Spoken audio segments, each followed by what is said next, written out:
Hello বন্ধুরা, আজ আমি তোমাদের আর একটা নতুন গল্প শোনাবো, যার নাম হলো পেটুক ইঁদুর। কোনো একটা গ্রামে ইঁদুরের এক পরিবার বাস করত।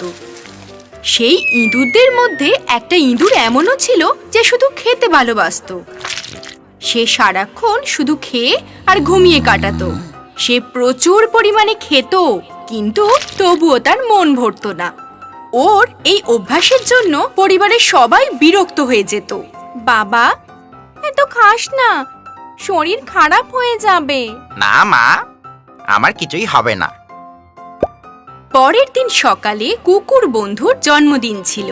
তার বন্ধু তাকে জন্মদিনের নেমন্তন্ন করতে এলো। বন্ধু বন্ধু, কাল আমার জন্মদিন আর আমার ঘরে পার্টি আছে, তুমিও নিশ্চয়ই আসো।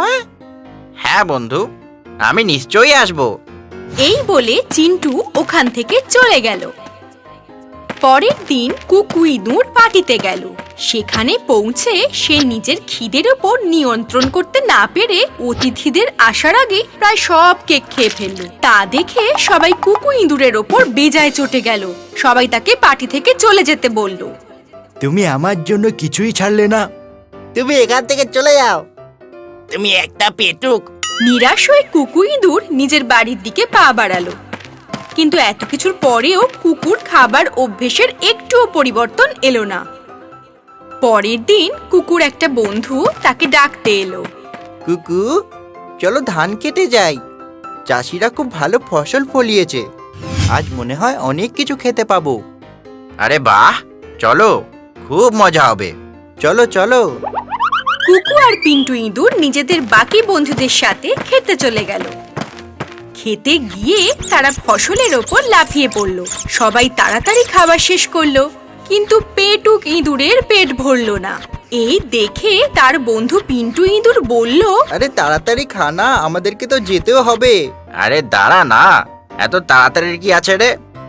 আমায় পেট ভরে খেতে দে, আর ইয়া বড় একটা ঢেকুর তুলতে দে, তারপর যাব বাড়ি। এই বলে কুকু আবার খেতে শুরু করলো। তা দেখে পিন্টু ইঁদুর আবার বলল, আরে তাড়াতাড়ি কর না। হ্যাঁ হ্যাঁ, ঠিক আছে।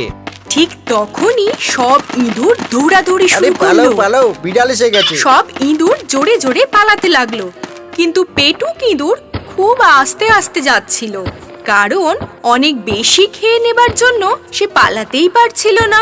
তখন সে নিজের বন্ধুদের বলল, আমার জন্য দাঁড়া। এর মধ্যেই কুকুর পা গেল আটকে। কুকুর তাড়াহুড়ো করে নিজের পা ছাড়াতে লাগলো।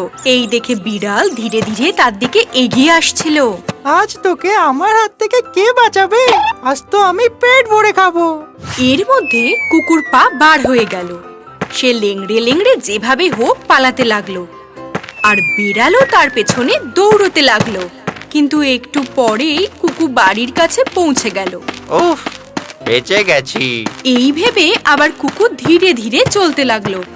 ঠিক তখনই বেড়ালটা দৌড়ে সেখানে এসে পৌঁছালো। কুকু যেই ঘরে ঢুকতে গেল সে দরজাতেই আটকে গেল, কারণ খেয়ে খেয়ে তার পেট এত মোটা হয়ে গেছিল যে সে নিজের ঘরেও ঢুকতে পারছিল না। ভেতর থেকে সব ইঁদুররা তাকে টেনে ভেতরে ঢোকাতে লাগলো, আর বাইরে থেকে বেড়াল তার লেজ ধরে তাকে বাইরে টানতে লাগলো। এই অবস্থায় পড়ে কুকুর চিৎকার করে কাঁদতে শুরু করলো। আহ আহ কিন্তু বেড়াল তার লেজ ছাড়ছিল না, আর শেষমেশ তার লেজই ছিঁড়ে গেল, আর বেড়াল ধরাম করে পেছনে গিয়ে পড়লো। সব ইঁদুররা যেভাবে হোক কুকুকে ভেতরে টেনে ঢুকিয়ে আনলো। এই ঘটনার পরে কুকুর নিজের ভুল বুঝতে পারলো, আর এরপরও খাবারের লোভ ছেড়ে দিল।